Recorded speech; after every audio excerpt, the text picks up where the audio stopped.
Moto Academy podcast, #1 podcast in motocross. Yes, I did toss an extra R in there, and we just create our own sports here at the Moto Academy. My lovely co-host, tour manager Al, and our producer Ethan behind the computer somewhere. He's hiding behind the computer. Today we're going to talk about, dirt bikes a little bit. We'll talk about some other fun things. I just had class, so we'll debrief on that. Al, I almost killed myself in class. Yeah. So I'll tell you about that. I don't know if I've told you about it yet. Fresh information. Yeah. Well, wait, hang on. Ethan, did I send you the Insta360 footage? You did, yeah. Did you get that on footage? Okay. Did I get you what? almost dying on footage? Oh, okay. Yeah, I did. So, but you know how action cam stuff, like maybe it'll just look normal. But yeah, so I'll talk about that. But first, thank you guys. The response to the early bird special was like nothing we've ever seen at the Moto Academy. For our 5-day camps, we had an early bird special that ran for, I don't know, a little over a week roughly, and it was awesome. It was awesome. The response was unbelievable. We actually had to extend it through the weekend. We planned to end it on Friday, but there was so many people trying to get in there at 11:59 and 12 midnight when it was supposed to end on Friday that we just ended up extending it through the weekend, which worked perfectly. We broke so the internet. A good idea. Yeah, we broke our website in a good way. And yeah, it taught us a lot of lessons, good ones. So yeah, that was very cool. And but you can still, of course, sign up for these camps. They are filling. You won't get the early bird pricing, but we have a bunch of other cool offers that are coming up for the camps as well. And then we're on tour. Al, where are we going? Where are we not going? That's the question. So I'm going to struggle here No, in fact, I did a little practice run on my states and I nailed it. So let's see if we can do it again. Okay. So we're going to STF facility, which is Georgia. Yes. Georgia. We're going Deer Creek, which is Arkansas. In fact, we've got a camp at that place as well. So we've got a single day class coming up, and then we've got a camp next year. Cool. So that will be that's going to be a site lap. Definitely. Taking a site lap like for a primer. Get a little warm up in. When is that? That is the 11th, I think. Is it right? First of November. Yeah, cool. Because I'm a Brit. I'm reading the date backwards. Oh, they do their dates backwards. Oh my god. Wait, we do our dates backwards. Okay, yeah, you do. Yeah. Yeah, I think so. No, although the United States, I want to say, might be the only ones that do it the way they do it. For those listening don't know what you're talking about, we do the month first and then the day. So if you're reading it as numbers, it would be 11/1. Yeah. Where for those guys it's the opposite, be 1/11. I spend my mind clearly. I spend most 11th. days with my mind being blown about American dates. So we then go to Skyline, which is Idaho. We then go. Shout out. Also, will be correct. Camp so, yeah, exactly. So 2026, we are going to Skyline for camp as well. So yeah, get booked into both. Why not do a primer this year and then get on a camp next year? Yep. We're then at Wicomico, which is Maryland. 508 International, which is Massachusetts. MA sure is nice. Right down the road. We've then got me. 74MX for a single day class, and we're there for camp in January. That's in Florida. South Fork MX Park in Virginia. Such a great looking track. And then we go to Switchback, which is Pennsylvania. We are then at River Valley, Texas. And then we go to NC Motorsports Park in North Carolina. So huge. Yeah, sweet. Looking huge. Yeah, bunch of cool tracks on that list. And I think really good times of year for those tracks as well. We're trying to get better and better.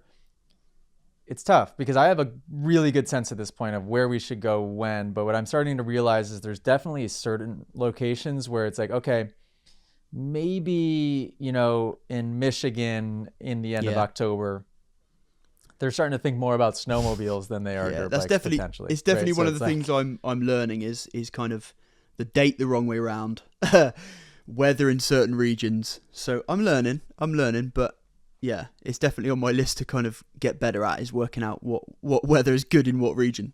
Yeah. But I think we're getting it down to a pretty good science, to be quite honest. So I fly out tomorrow. I'm going to Colorado, Thunder Valley, single day class there. So that should be super fun. Love that place. Allie and Millie are going to come. So we're going to do a little trip to the mountains. I think we're going to stay in Vail for a night, which is or maybe 2 nights, which is a cool spot. Stayed there last year. Actually, it was in Bachelor's Gulch. So if anybody's familiar, really, really cool spot. And I just got back from Promised Land in Maryland. I'd never been there. I didn't realize that we had been there. So Coach Mitchell's been, and I didn't know that. Yep.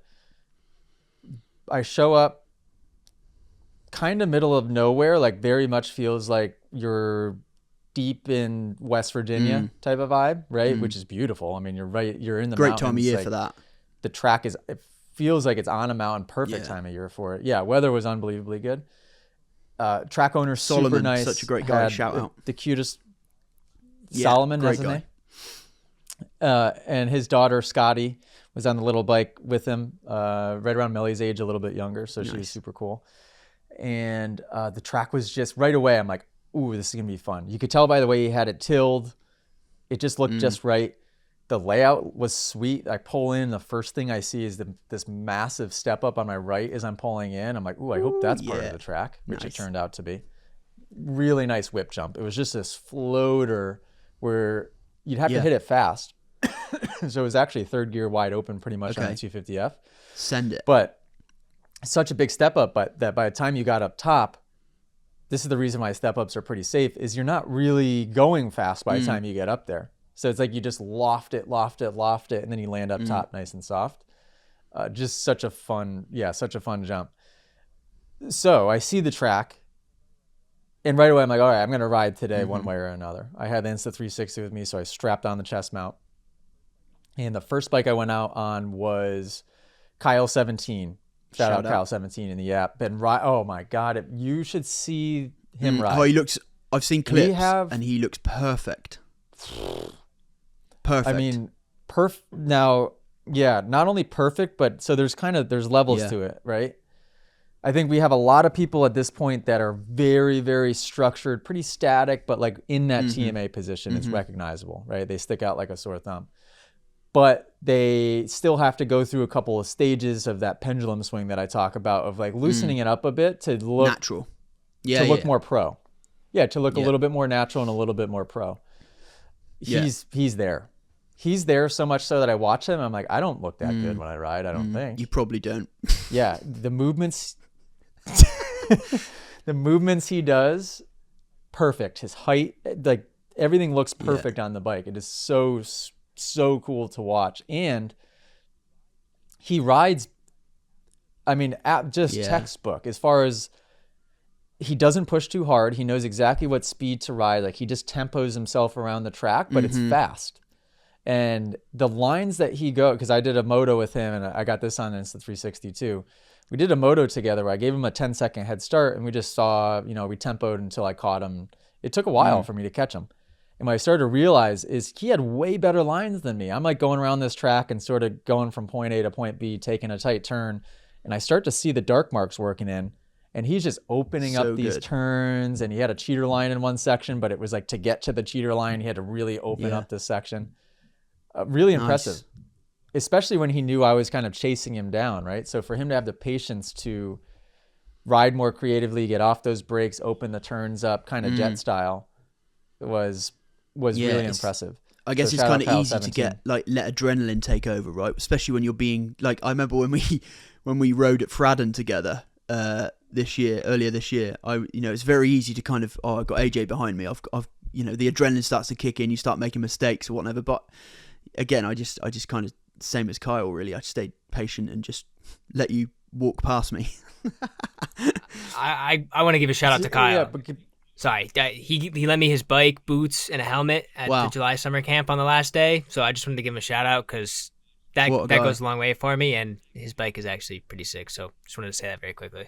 Wait, you rode his book? You rode his bike? Rode his sweaty boots and sweaty helmet Love that. On the last day at camp. I was itching, no and he let me go out. It was so It's like the second time I ever got to ride Winchester too, so it was so unfamiliar. But I just want to give him a shout out because I was very generous to him. Sick. I love how Ethan did it without me seeing, so that way I didn't judge him. 100%. I got permission. I asked you before I did it. I said, "Hey, do you mind if I go out for a moto?" And you said, "Okay." So. Oh, yeah, really? Yeah. I wanted to watch because I haven't really got a chance to watch you really ride. Have you ever seen me? You've never seen me ride, though, have you? Have you? Yeah. Not me? Before Fradden. I remember us having the conversation during filming one of the private lessons. We're like, "Holy crap, Al is like ripping right now." And AJ said, "Yeah, this is like the first time." Yeah, Fradden. Wow. Fradden was the first time that I really spent. I mean, I saw you come by sections at a class, right? And I saw you send through videos in the app, but never really more riding at speed. I'd never seen you.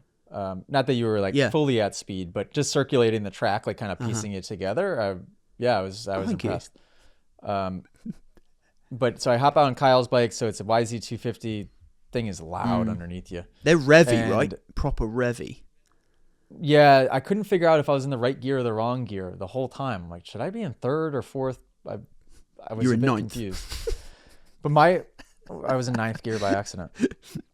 When I ride a track and learn a track at class, I usually am limited on time. So what I do, and I don't fully recommend this to people, but there's parts of this story that you can certainly learn from. I will get behind a student by a few hundred feet, and I just watch them way up ahead so I can see what obstacle they're on, and I just know what's approaching. I kind of just use them as the guinea pig, right? So when I do that, I usually will jump stuff first lap, or I know it. Oh, they're gone. They're gone. So this is the point of the podcast where AJ has literally left the chat. I went out on Kyle's bike, and I've had this happen before, and I've told this story before. There were two jumps that the takeoffs looked exactly the same. They were both out of left-hand corners. The takeoffs were essentially identical.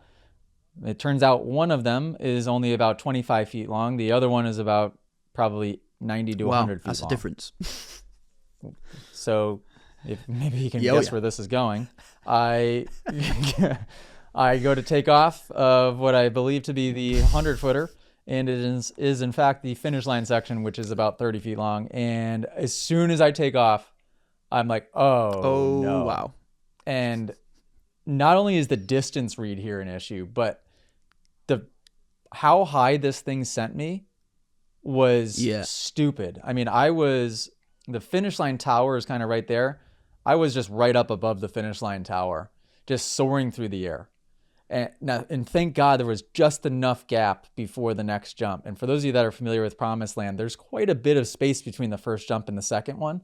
But I mean, I landed so far that I landed and immediately went off to take off the next one. First one, like hardcore, and then just took by an absolute mile. Like if anybody was watching it, there were. I had to explain it to the whole class. One of the guys goes, "That didn't look like 30%." I was like, whoops. Wow. Yeah. It was basically a Red Bull straight rhythm incident where I came down from the moon and had to just handle this impact, which his bike and myself handled it quite nicely. But yeah, it was a brain fart moment. And it was actually quite, it was just a little So what's going scary. on? What's going on in your head while you're 1,000 feet in the air going, I've messed this up? Well, I don't know. I'm very good in those moments to where I know what to do. Yeah. And like, I guess I've experienced it all, right? So as soon as I took off, I've had it happen before.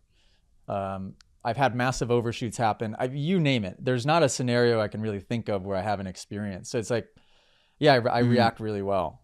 But reflecting on it after, I thought about how easy it is for anybody to kind of have those brain fart moments, and how quickly a brain fart moment could get you seriously hurt. Yeah. I mean, had that second jump have been 20 feet closer, I would have been in the face of another jump, which I don't know how I would have ridden that out. I don't think I would have, right? I would have had to maybe jump off. Or something it happened really to me at Fradden actually the other week. I haven't told Alex Panda this, but I was on his 92 250 Honda. And it was like the second lap, I thought, and I gone round and I'd sent all the jumps, and I was over the big tabletop over the back, and then you've got that kind of like scrub roller, and then it comes over that kind of weird triple thing, and then the next tabletop, it's quite big, right? So it sends you quite high. I OJ'd that to flat. That's a pretty big one, OJ to flat too. But it was interesting because I recognised, you know how sometimes these things happen and you can almost slow it down in your brain when it happens? It was one of those moments, and I kind of thought, no, I'm not going to panic here. And I knew it was coming, so I just settled my body into a good solid attack position and just landed. I don't think I landed front wheel first, because I think that would have probably killed me. But I landed fairly neutral and rode it out. And I felt like I had a quick look around to see if anyone was watching me, and nobody saw. But that was one of those moments where I was like, the second I took off, I was like, nope, I've gone too fast. I've hit this way too hard. Yeah, but it's amazing how instinct will hopefully kick in. And this is part of, I guess, could tie it into a conversation of how do I build confidence when jumping, or how could I ever get to that point?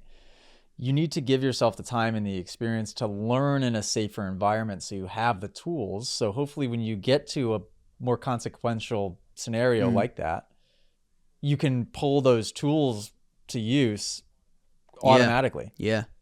Right? That's the hope, right? So you were probably in the air and everything just started to happen automatically, and it fell into place.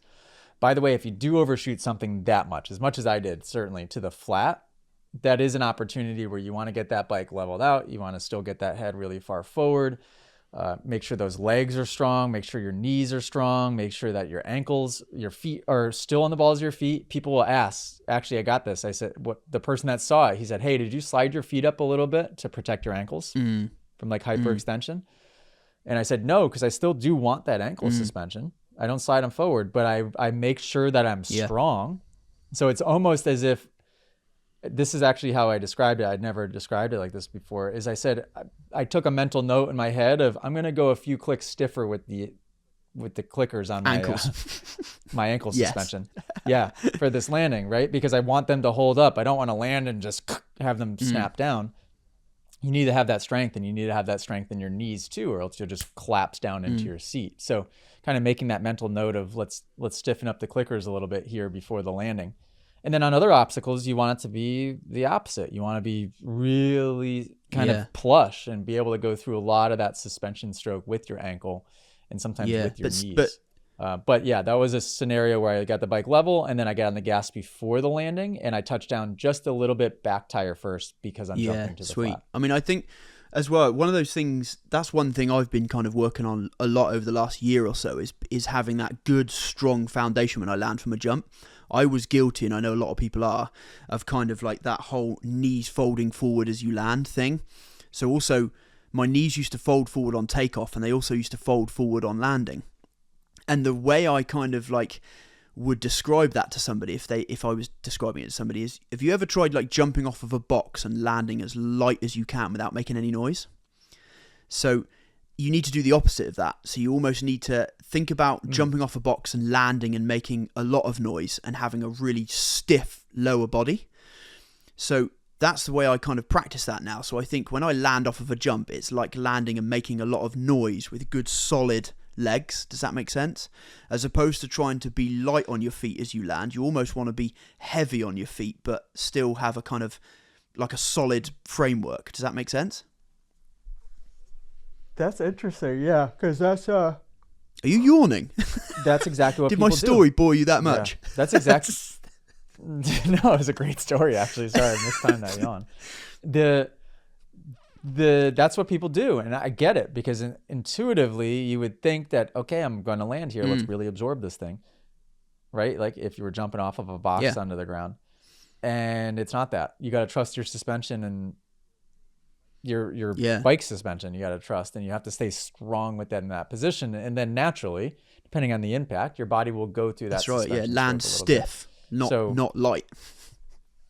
It's just not intuitive to what people think. It takes a little while to get that through people's heads, but once it clicks, it really clicks. You could see it. It almost takes one jump of doing it the right way, and they're like, got it. Yep, yeah, okay, got it. So talking of like riding tips and stuff, I think we've got some podcast questions that might have some riding tips in there if we want to dive into that. What do you reckon, Ethan?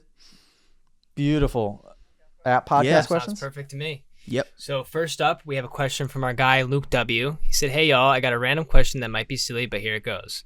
I'm always hearing steer with the pegs, a.k.a. by leading the bike and not so much by turning the bars, but I'm also hearing to weight the outside peg.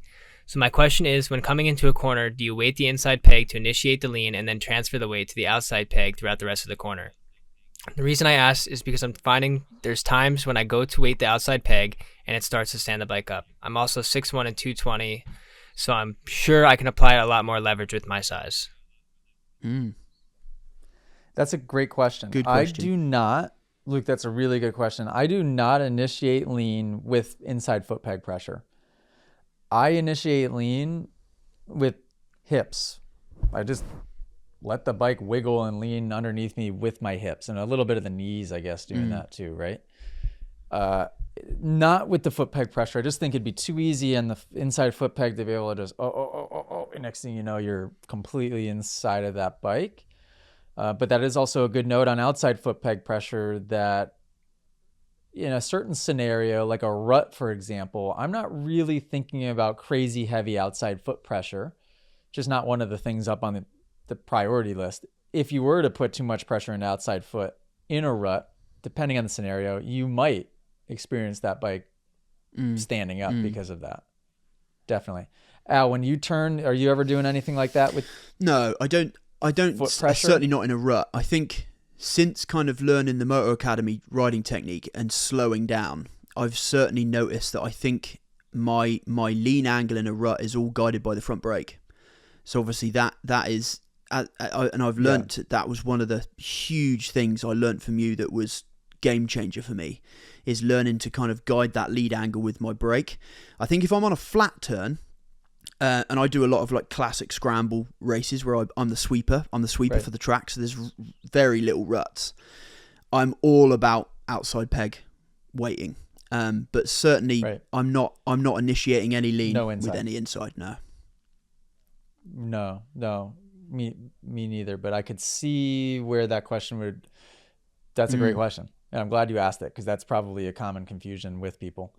Luke, shout out, Luke. Very good question. Great question. These are from people inside of the app, by the way. So if you guys want to engage with me directly and any of our coaches directly, send in your riding footage using the Coaching Wanted hashtag, send in these podcast questions to be answered. Just get inside the app. Shout out to all of you, by the way, for trusting me with your bike choices. I've been doing some call outs lately of, hey, if you guys are looking to upgrade a bike, if you're going from an 85 and you're just like, okay, what do I get next? If you're a parent that's trying to figure out what 50 do I put my kid on, there's so many good questions that I'm getting asked inside the app. It's so many people trusting me with their decisions. So thank you guys for allowing me, the honor to, it's kind of a lot of pressure on me, right? Because if you don't like the bike, whoopsie daisy. But I'm very confident that with my experience that I can tell you and save you the time and money and make the right choice. I am getting countless DMs inside of the app of people saying, hey, heard you saying if I can ask you about a bike, and so here it is.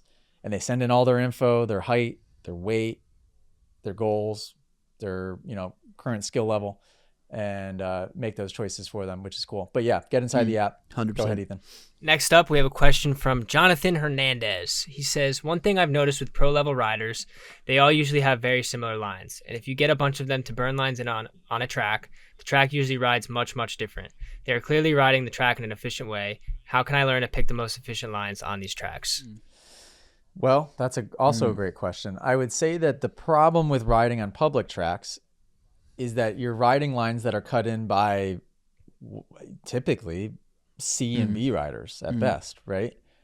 So the lines around the track aren't going to be the best option, I would guess, right? Like, good example, I always tell this story of when I lived in Virginia and would go and ride Tomahawk in West Virginia. That track would get a lot of riders on a Saturday and Sunday. Sometimes they'd have 500,000 people on that track, and then I would go ride Monday with the track completely left as is, and I would still find all of my lines that nobody rode yet. 1,000 bikes were on that track and nobody rode the lines that I was riding. So I would say the advice there would be to explore, be willing to think outside the box and explore more. Just because a line is there doesn't mean it's where you need to go.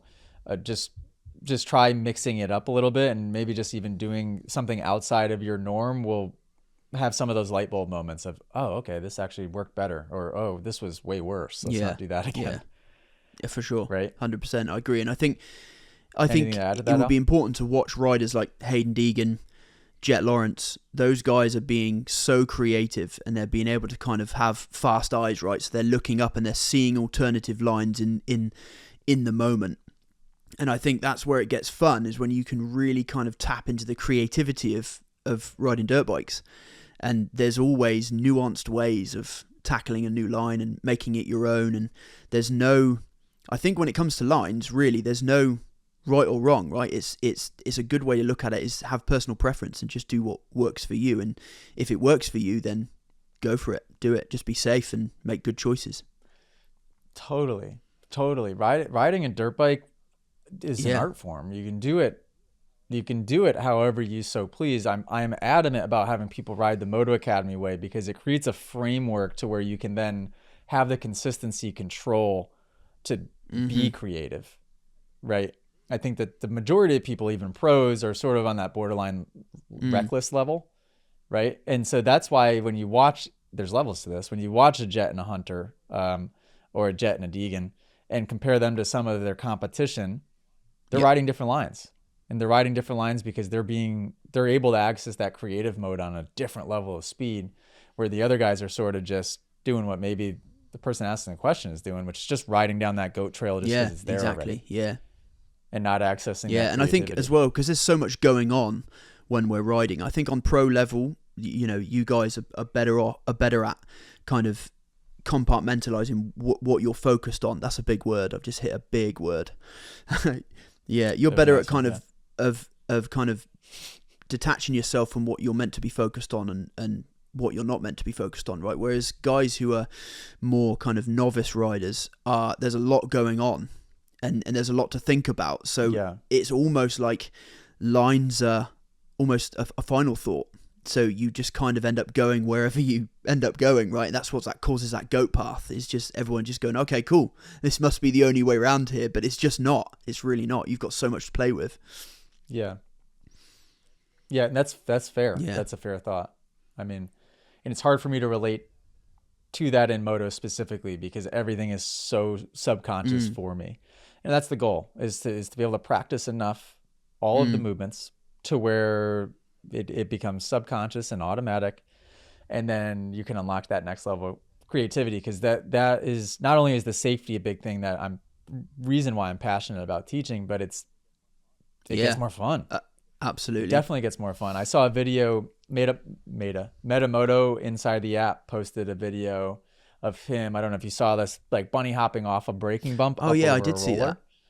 And it was a skill that he was in the group that practiced this with me at summer camp at Winchester. We were practicing wheeling, popping into braking bumps, kind of bunny hopping the bike, right? And he was able to actually find a line on a track in a realistic situation where you could experiment with this. And that's cool. That's fun. That type of stuff is really sweet. I agree. Yeah, good question. Great question. Go ahead. So next up, we have a question from Judge Smith. He said, I've been riding in sand a lot more, and I plan to go to the dunes real soon. I recently have gotten better at jumping on a track. How should I prepare for a different style of jumping? So jumping in sand, I would imagine. Like dune jumping. Yeah. So, yeah, different beast for sure. I mean, you need to get comfortable landing on the throttle. That is for sure. You might also, depending on the scenario, you might have to begin landing rear tire first, probably in deep sand like that. I've never ridden in dunes. I've ridden sand tracks before. I haven't ridden in dunes, no. But the fundamentals of the rest of your jumping would remain the same. I would just say you really, really have to account for the depth of the sand being like a parachute, and you can't chop the throttle on the takeoff. You can't land without the throttle on. you're gonna have to really just think about that. Everything else should relatively be the same. I will say too, probably slightly less room for error, like landing sideways and all that. At least from what I can see when I watch people ride dunes, it and jump in the dunes, it looks a little difficult. Yeah. So just, be careful. I mean, if you crash, I guess it's sandy, but yeah, send videos to Coaching Wanda, because I don't know if we've got many dune videos at all. Yeah, I think just to kind of follow on from what you're saying, I think definitely to answer his question from my perspective, I think as you prepare to transfer over into different kind of soil to learn to jump on, go slow for one, and exactly like AJ's just said, recognize that there's going to be a rolling resistance when you take off and when you land, and just obviously there'll be very little resistance on different kind of levels of soil, so just go slow and progress slowly, but make sure you're keeping your form solid. Exactly, just feel it out. Gotta get the feel for it. Yeah, so like even if I were to do dunes. If I was gonna do the dunes, I'd start jumping low and slow, and I'd learn it and feel it out, and then go a little further, then a little further. So, and I know that is extremely obvious advice, but sometimes it's easy when you get on the bike to throw away common sense. So just don't be willing to, or be willing to go slow, back it down. Great question. Good question. Real quick, it's funny you say that, like the common sense thing. I had a conversation with a rider who broke his collarbone at our track this weekend. He's like, dude, you're wicked fast, but like you're not focusing on the basics. And as dumb as it may sound, you need to do things like figure 8 drills and the one hand drill to really figure out like why that crash happened. You know what I mean? So just something I can relate to in real time is it really is the common sense basic things that really will save your life. And had he done a little prep before this weekend, he probably wouldn't be with a concussion and broken collarbone right now. So I can agree with that. So our last podcast question for the day is from Arthur. I'm gonna cut that out. Our last podcast question of the day is from Arthur Nicholson, and I already answered this in the app, so I'm curious to hear what you guys say, and then I'll chime in afterwards. But he says, "Hi, I'm wondering what would be better, a chest mount or helmet mount for a GoPro, as I'm looking to start a YouTube channel." So I'd be curious what your guys' opinions are, and then I can give you what I answered with. So we used a chin mount for years. Now we use the chin mount primarily with a GoPro, and the GoPro kind of had a bit of a limited scope of like, it was just the best angle, I think, for the GoPro, probably. Anytime I put a GoPro on my chest, it was aimed straight down to the seat. You couldn't see. Now we run a chest mount with the Insta360 because it has more of a field of view, 360 degree field of view. And it's, I think, a cooler perspective actually, because now you get more of the handle, you get more of like the chassis of the bike, but you can still see out. It just gives a little bit more of a perspective of what you're looking at. It makes it look cooler, I think. Now, I will say I have never edited Insta360 footage. I think it's a different process to edit the footage on the back end. So I don't know if that's more confusing or not, but yeah, that would be my advice. What did you tell him, Ethan? Basically the same thing. So if you're going with a static action camera, a GoPro, a DJI, or even, for instance, the Insta360 Ace Pro 2, which is the best action camera if you're looking for that right now, chin mount. You know what I mean? If you don't have that 360 degree angle, the chin mount is the best view because it's always looking where you're looking. AJ was also correct with using the 360 camera on the chest mount because you can do exactly that. You can edit the frame, and if you wanted to, you could have it pointing straight up at your face, straight out, straight to the left, straight to the right. You have 100% creativity to do whatever you want with it. With that being said, the editing process is a little bit annoying because if you get it from a regular action camera, you're just using that footage directly. When you take footage from an Insta360, you have to put it into their program and do keyframes to point the camera where you want. So it can be a little finicky at first, but once you get your feet wet with it, it's actually pretty simple.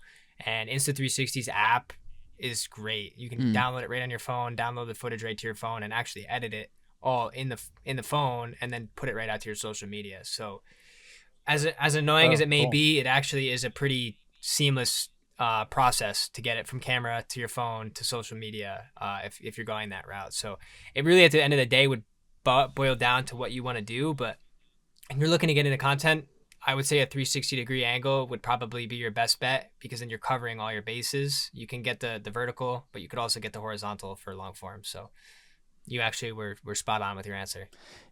Yeah, and the chest mount's super, it's easy, it's comfortable, it's not annoying. Sometimes I found that with the chin mount, depending on which one I would use, it would sometimes hit my handlebar, which seems weird because I'm like, when is my chin getting that low? But I would always knock it into my handlebar, and then the camera would end up falling off. So there was a lot of times in Supercross when I was running it, the chin mount in Supercross, my camera would just get knocked off, which doesn't happen with the chest mount at all. I think from a consumer point of view, to answer Arthur's question as well, I think I would prefer to watch footage from a chest mount.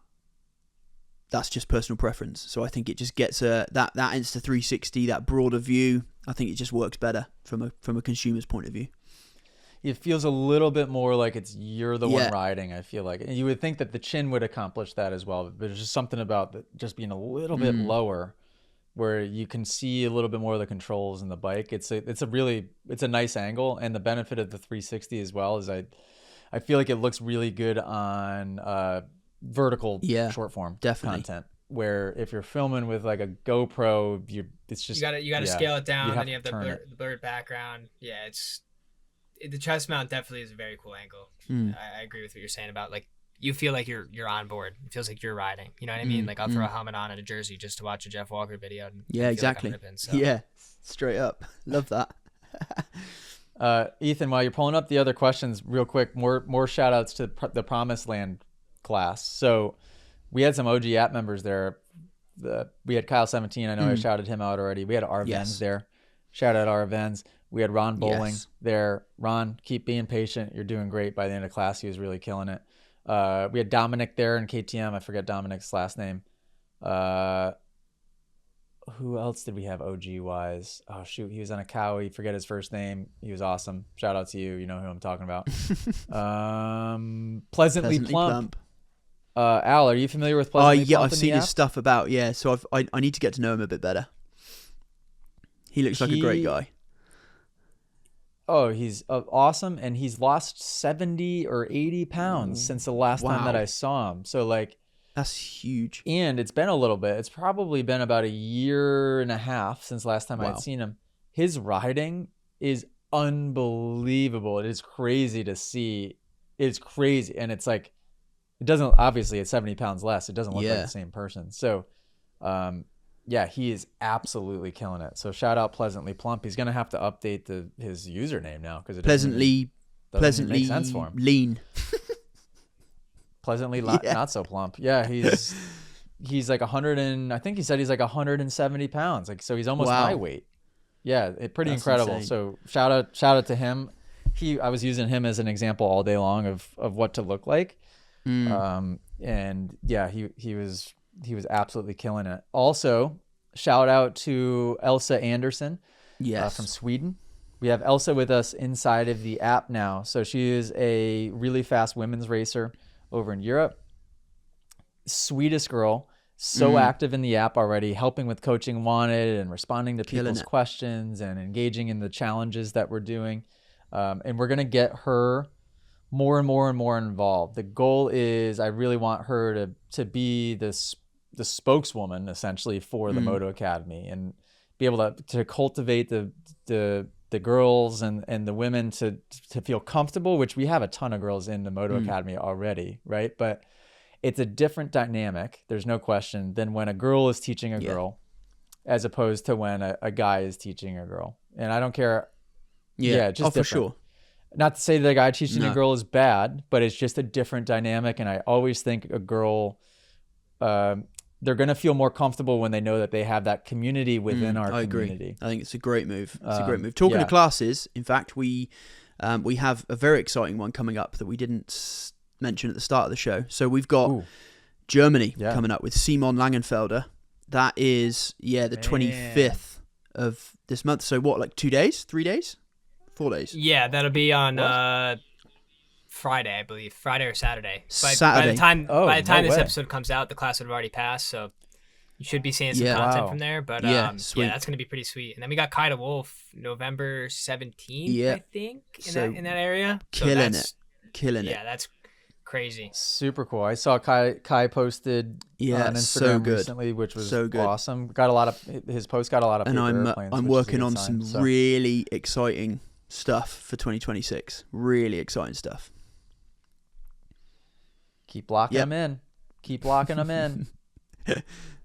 Yeah, it's fun. This is the whole idea is it kind of just brings a fun factor and a cool factor to the Moto Academy. I'm sure I've told this story before, but I started the business this way, and my whole business model was, okay, I'm going to hire these top level guys because I'm racing pro. I know all of them.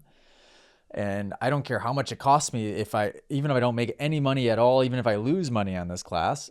Well, at least now I've brought the people in who probably wouldn't have come otherwise. And now they saw, oh, wow, this is actually a great class. AJ is a great teacher. And I'm going to come back again. Right. And that was my whole, I'm proud of myself that I was able to recognize the value of that so early on. I mean, 2015, 2016, 2017, early days. And it worked. It worked. And now we're going to do much of the same of that in Europe. And who wouldn't want to go train with Kai de Wolf or Simon Langenfelder? I mean, world champs. So, but then once they go, they're going to realize, oh, wow, Moto Academy is the real deal. This is awesome. And you get them hooked for life. Yeah, type 100%. Of thing, right? And then word spreads and it just makes it easier. And it's like a compounding effect. Yes, great. That's exciting. That's really, really exciting. Yep. So, Ethan. Yeah, it's cool. So tour manager Al, you're killing it. Thanks, mate. I appreciate it. Yep. It's bonkers. Absolutely bonkers. Ethan, I think we've got some social media questions, I assume. We do. And that actually, the last thing AJ said, transitions very well into the first question. Before we get into it, just since we're on the topic of Instagram, Arvens, you will get an edit the next time I see you. I posted one the other day and he was like, still waiting. So Arvens, you will get one soon. But shout out Arvens. Yeah, so for the first question we got from Landon_Beatles, he said, what made you want to start the Moto Academy? Oh, shout out Beatles.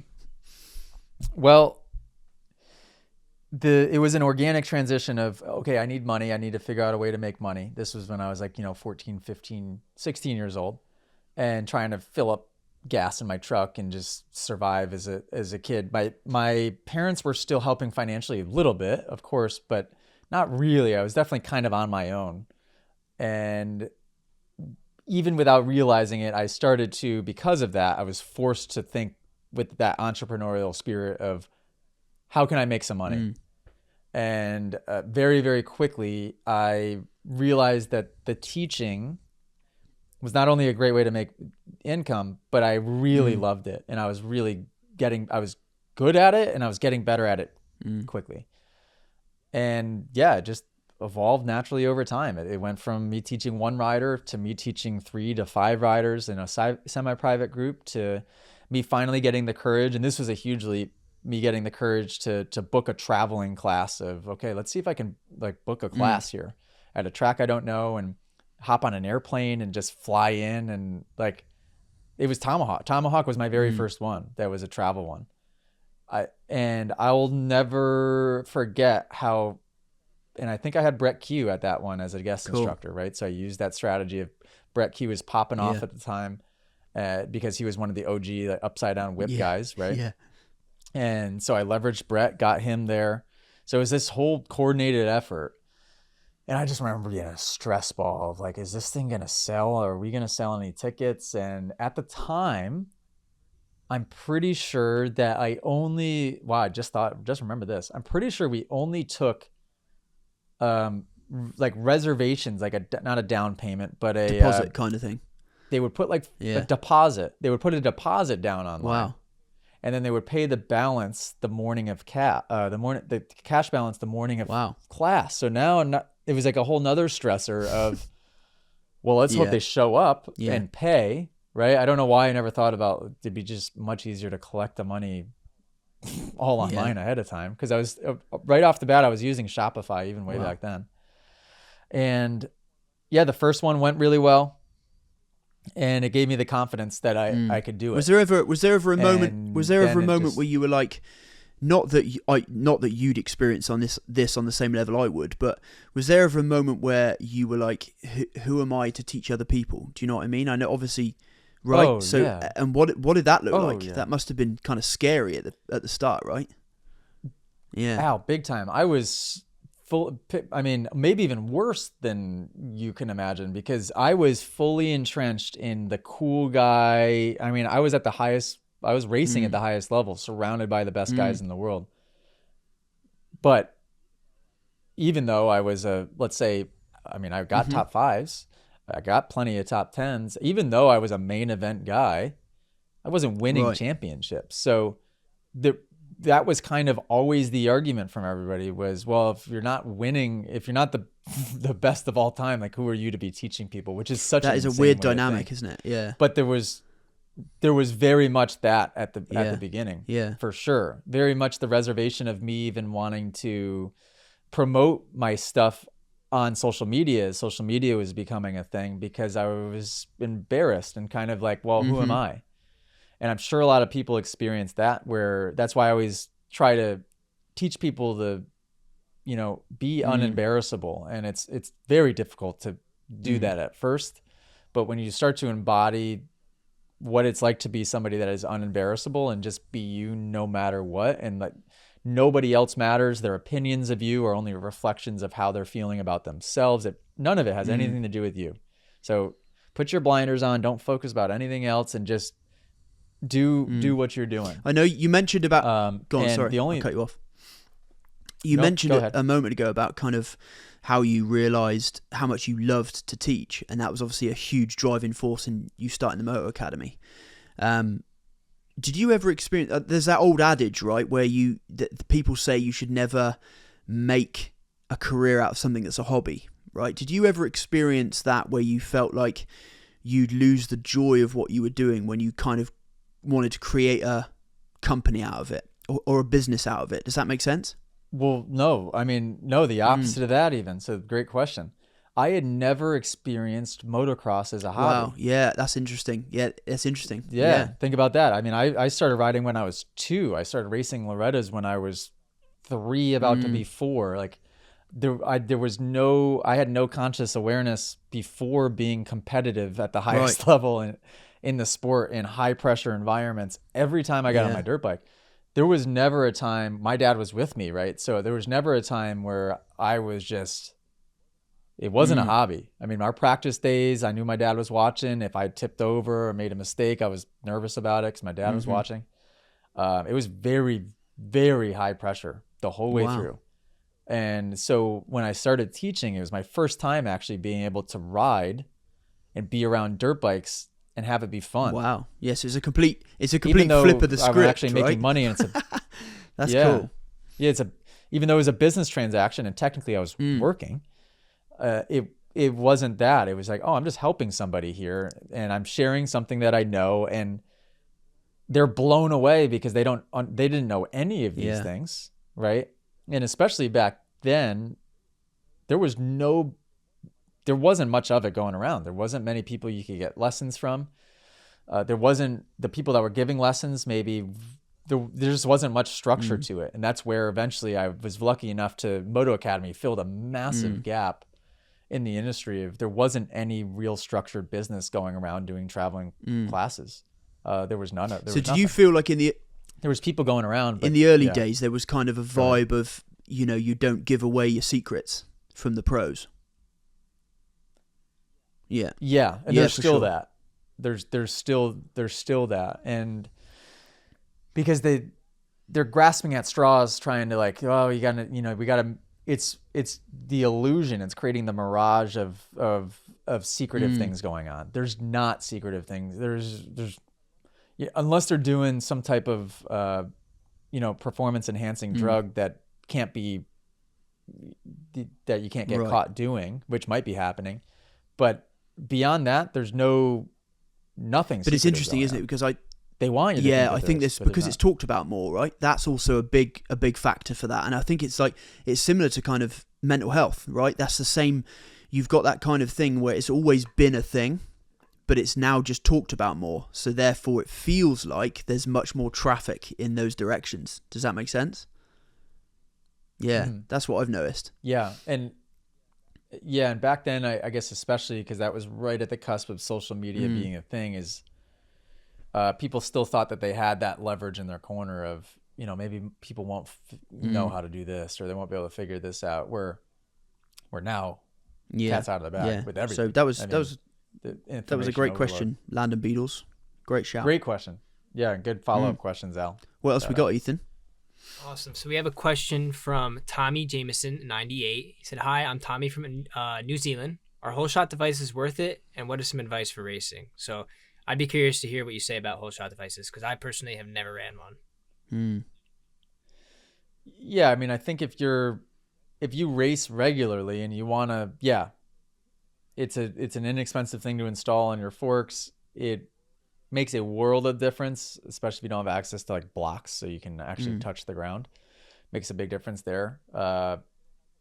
It'll help a lot, but I think if you're new to racing, there's something to be said, and it's important to learn how to start efficiently without it. Right? If you're relying on it completely as a crutch and you don't know how to do a good start without it, I don't know if I would. I don't know if I would begin there. So you'd begin. You'd begin with learning. You'd begin with learning how to start efficiently and effectively before adding tricks to make it easier, I guess. I would probably say, I'm thinking back to like my years of racing. We wouldn't have had whole shot devices until I was on big bikes, probably. I don't remember having whole shot devices on little bikes. I've never personally. I think I may have had one, but I would never have I'd have never got it to improve my starts. I'd have got it because everyone else got one, right? That's just being honest. And I think I've never really kind of been a great starter anyway, so I would definitely recommend working on becoming a good starter without any gimmicks, without any tricks. Not that that's a gimmick, but make sure always that you're just practicing good technique. Simple. Yeah. There's so many things that come before needing that. Great question. And he's from New Zealand. I'm working on getting a class in New Zealand. So, Tommy, keep eyes out on the website. Wow, nice. All right, so our last social media question is from Montello12. He said, if someone in their early 30s wanted to get into riding and some racing, what are some bike suggestions? Interesting. I would need slightly more information than that. So send me a message inside of the app for sure. I think height and weight specifically play a big factor into that. But I would be pretty confident in saying did they say getting into it for the first time or coming back into it? Getting into it. Getting into it, yeah. In their 30s, I'm going to throw an oddball out there. I'd say probably a 350. That might be what I would suggest without any other information. I don't know if that's crazy to say. Yeah, well, I mean, it would depend, because if they were my weight, I would say a 350 would be unnecessary. But my weight? If they're 180 pounds or 200 pounds, then a 350 would probably be perfect. I would say general advice I could give you right off the bat is don't get a 450. But the best advice I can give you is go in the app, give me some more information, and I will be able to give you a very good answer, so you'll feel confident in your purchase. Great questions. Yeah. Speaking of purchases, I bought a side-by-side. So I saw Ali put a video up. I don't know what you call them. So cool. Yeah. I did see that too. I was like, this guy got one. Holy crap. So good. What's that like? We've already got our money's worth out of it. We've driven it. Like, it's become the tool to put Millie to sleep. She hops in it. She loves it. But then it's something about the vibration of like the off-road tires that just she'll fall asleep. And we have the state forest right by us. So it's so cool. We've made room in the garage. We park it right in the garage. So we pull it right out, right up the hill into the state forest. And I can get to 3 different towns by the state forest dirt road alone. And it's so cool. It's 4 doors. So it's massive, fully enclosed. The heat works like a freaking charm. And it feels like, I don't know. Maybe this is weird, but maybe you guys can agree. I've always have felt like I like closed spaces, to where like having a fort when you were a kid, where you felt like you were in a spaceship. Protected, yeah. Can you guys relate to that? 100%. Yeah, 100%.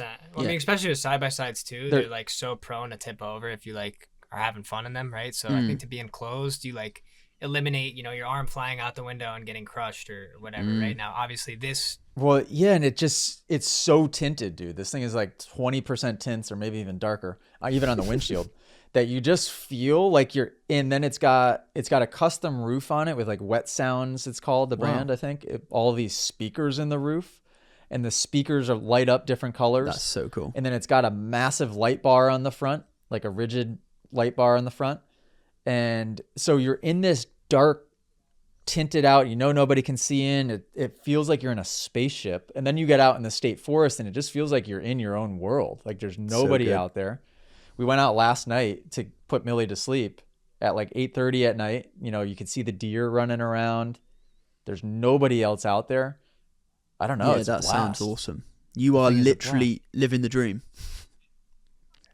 I'm excited to have that for camps. I'm going to need a safe driver to drive me around, and I'm going to hang out the side of it with the gimbal and the camera and look at some cool rollers, which I've never been able to do before. So I'm excited to test it out. That'll be a lot of fun. Yeah, and the thing goes, it's like the perfect power too. It's great. It was one of those where I was hesitant on making the purchase because it was very expensive, and I was like, I don't know if we'll use it. Right. But already, and maybe it'll phase out, but already we've used it 3 times a day. So good. You can take it down to go get food at our restaurants because we live in a part of town where the cops don't really care. You can register them. Yeah. So I can create an LLC in Montana is what somebody told me, and I can register it through Montana easily if I wanted to. And maybe New Hampshire too, but so good. Yeah. So good. So that's cool. Just made a purchase there. I just got a new van actually. It's not. Yeah. Oh, you got did? a new van, so I sold my little car and got a cool little van. So yeah, it's so we're all making new purchases. Yeah, just about. So it's one of those ones you can just about get an adult solo bike in it, which is cool. But it's a real beater. Okay, so what does just about mean? Like you can get it halfway in and then it'll shut the door and run away. Bungee cord it? No, it goes in, but it's like one of those things you've got to kind of break your back to get it in. But it works. It works. Yeah. Got it. It's a proper beater, but it works. Hey, I don't shame the beaters.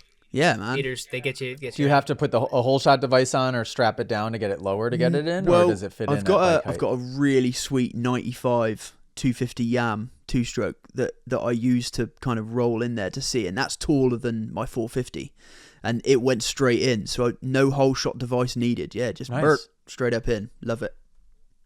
Cool. Yeah, that'll work. Where are we at? Well, 103 on my end. 104. Sweet. Yeah, I think we've done it. What else? Is there anything else I want to talk about? I will just say keep your eyes peeled around Moto Academy World, period, because we're gonna have some really fun stuff kind of coming out in the app. We've got some really, really cool offers coming that for 2026 that are going to be sweet. I'm actually wearing some of our apparel that we're working on that would be coming out that will kind of be part of these offers. Mindful Moto. Can you see the back? They look sick. Yeah. Really, really cool. Love that. It says find the flow within the moto or within the ride, find the flow within the ride, nice. Something like that. And I made I don't know if you know this, Al or Ethan, the wavelength. Right, I saw that. It's purple. That's on it. That's alpha brain cool. state. So meaning that's what flow is. So yeah, that was a cool custom detail that we put in. Nice. So is that going to be available in the store soon, right? Or?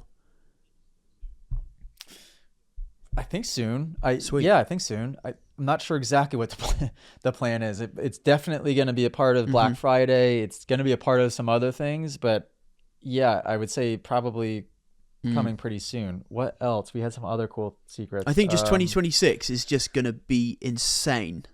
There's so many cool things. Yeah. It's just going to be going off. I think we've got the family and friends seasons pass that will be kind of teasing and announcing coming soon. That's a big time secret. Yeah, he has that. And so that's going to be really, really sweet because we've done, last year we did a seasons pass, but we didn't really know how to structure it and put together the package and the offer in a way that made complete sense. So this year I think we've got a really, really fun, creative way to do it. So I think people are going to eat that up, and that will be coming soon.